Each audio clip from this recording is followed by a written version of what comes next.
FM 107-ի ուղիղ եթերում Արմ ռադիոյի լրատվականը շարունակում է աշխատանքը, ստուդիայում է Ժիրայր Ոսկանյանը, այսօր եթերում Սեյրան Օհանյանը շնորհավորանքի խոսքեր է ուղղել մարտական հերթապահություն իրականացնող բոլոր զինծառայողներին։ Բրայզյան գիտի Լեռնային Ղարաբաղի հակամարտության լուծման տարբերակը։ Հույս ունենք, որ 2012 թվականը կբերի նաև Մեթյու Բրայզյայի դիվանագիտական առաքելության վերջը Կովկասում։ Արամ Համբարյան, այժմ այս եւ այլ թեմաների մասին առավել մանրամասն։ 2011 թվականը Հայաստանի Հանրապետության զինված ուժերի համար ձեռքբերումների պահպանման եւ թերացումների նվազեցման տարի էր։ Այս մասին ասել է Հայաստանի Հանրապետության պաշտպանության նախարար Սեյրան Օհանյանը ամանորի եւ Սուրբ Ծնունդի առթիվ իր շնորհավորական ուղերձում։ Անցնող տարում հայոց բանակը պատվով կատարեց իր մարտական խնդիրները, արտիական սպառազինությամբ համալրման, միջազգային ռազմական համագործակցության խորացման, ռազմակրթության ոլորտում բարեփոխումների շնորհիվ զինված ուժերի մարտունակությունը 2011 թվականին ավելի է բարձրացել, նշել է Սեյրան Օհանյանը։ Նախարարը նշել է, որ դեռևս շատ անելիքներ կան, որպեսզի բանակը շարունակի վայելել հասարակության անվերապահ վստահությունը եւ հավաստիացրել, որ պաշտպանական բարեփոխումները մնալու են իր անմիջական ուշադրության ներքո։ Նախարարը շնորհավորել է հայ ժողովրդի եւ հատկապես երկրի սահմաններն անառիկ պահող բոլոր զինվորներին գալիք նոր տարին եւ Սուրբ Ծնունդը մաղթելով առողջություն, երջանկություն ու լավատեսություն վաղվա օրվա նկատմամբ։ Շնորհավորանքի առանձնահատուկ խոսքեր է ուղղում ամանորյա գիշերը մարտական հերթապահություն իրականացնող բոլոր զինծառայողներին, մաղթելով նրանց տոկունություն ու խաղաղ ծառայություն, իսկ նրանց ծնողներին քաջ առողջություն ու բարօրություն, ասվում է Հայաստանի Հանրապետության պաշտպանության նախարարի ուղերձում։ Լեռնային Ղարաբաղի հակամարտության ռազմական լուծում հնարավոր չէ, այն լուծելու միակ միջոցը կողմերի միջև խաղաղ բանակցություններն են, այս մասին նշել է Ադրբեջանում ԱՄՆ-ի արտակարգ եւ լիազոր դեսպան Մեթյու Բրայզյան իր պաշտոնավարման ավարտի կապակցությամբ հրավիրված մամուլի ասուլիսում։ Մենք միշտ ասել ենք, որ հակամարտության ռազմական լուծում գոյություն չունի, խնդրի կարգավորման միակ հնարավորությունը խաղաղ բանակցություններն են, ասել է Բրայզյան։ Նա հույս է հայտնել, որ Հայաստանի եւ Ադրբեջանի նախագահների առաջիկայում հնարավոր հանդիպումից հետո առաջխաղացում կնկատվի հակամարտության լուծման ճանապարհին։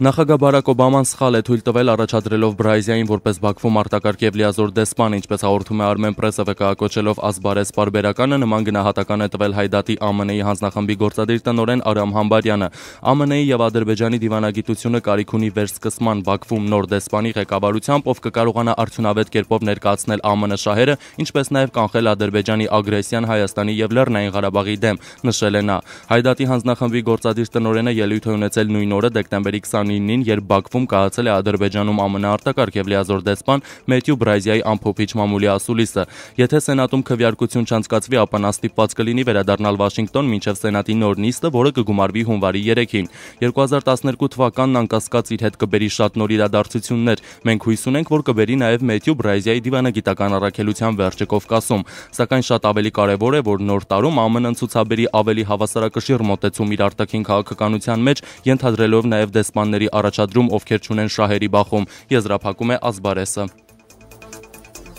Հայոց ցեղասպանության շղթման համար քերեական պատասխանատվություն սահմանող օրինագծի հեղինակ Ֆրանսիայի ազգային ժողովի падգամավոր Վալերի Բուեի պաշտպանության համար ձևավորված աջակցության հանձնաժողովն ընդլայնվում է։ Հանձնաժողովը ձևավորվել է մի քանի օր առաջ նպատակ ունենալով պաշտպանել ֆրանսիացի օրենսդիրին թուրքական սպառնալիքներից եւ ոտնձգություններից։ Հանձնաժողովի կարգախոսներն են ոչ ժխտողական սպառնալիքներին եւ այո ժողովրդավարությանն ու ժխտողականության քրեականացմանը։ Այն նաեւ կոչ է արել Ֆրանսիայի սենատի բոլոր ներկայացուցիչներին համախմբվել մարդու իրավունքների հիմնարար արժեքների շուրջ եւ պաշտպանել հայոց ցեղասպանության շղթման համար քրեական պատասխանատվություն սահմանող օրինագիծը։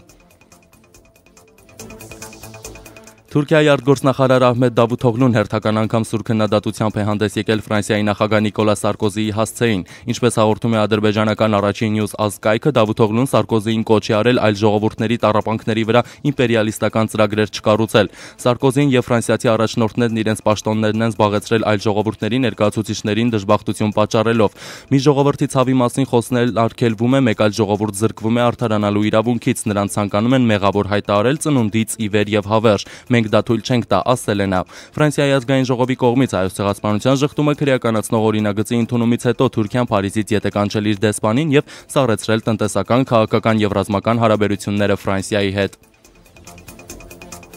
Այսքան այժմի համար, հավելեմ, որ այսօր ԱՄՆ դոլարը միջինը գնվում է 384 դրամով, եվրոն 494-ով, օդի ջերմաստիճանն այժմ -1 է։ Հիշեցնեմ, որ FM 107-ի լրատվությանը կարող եք հետևել նաև համացանցում, YouTube-ում, Facebook-ում եւ Twitter-ում, փնտրելով Arm Radio FM 107։